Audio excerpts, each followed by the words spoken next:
Hi guys, today I'm going to guide you through one of my favorite recipes, which is a Korean style chicken.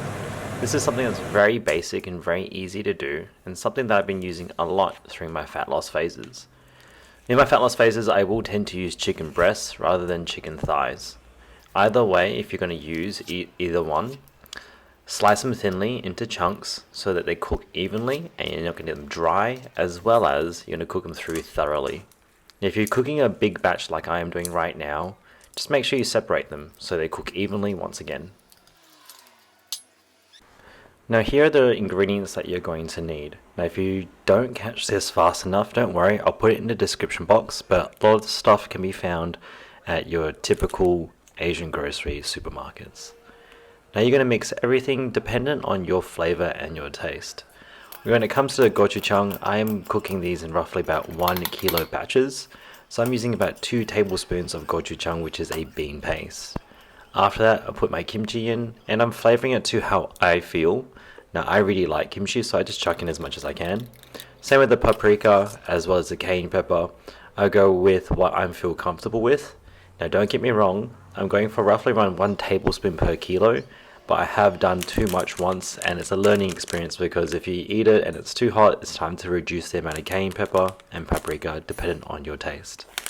With the sesame oil, which you're going to see later on, I'm aiming for about half a tablespoon to 1 tablespoon dependent on, once again, your preference. Now once you've put all those ingredients in, of course, the next step is to mix it well and try and mix it evenly. Once again, I'm only telling you out of experience because I didn't mix it well the first time I made these, and it was way too spicy in some pieces, and other pieces had absolutely no flavor.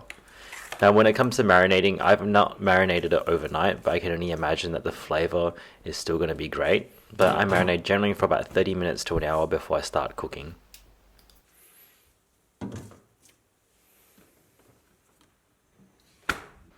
So now you're ready to start cooking. You want to grab some brown onions and slice them up thinly because it gives you that extra flavor and crisp when you're eating the chicken, as well as later on with the rice as well. So we're going to slice them up thinly and you're just going to brown them. This is to your preference. I prefer my onions to be a little bit more on the crisp side still, but once again, this is all up to you and how you want your food to taste. Once your onions are a little bit more brown and you have heated up your pan, of course, you put your chicken in. Now, just a bit of an extra tip on this one here. I'm not an expert when it comes to cooking just yet. So every single time I'm cooking the chicken, I'm making sure that I'm turning them when I need to, as well as cutting the chicken as well, just to make sure that it is cooked all the way through and thoroughly.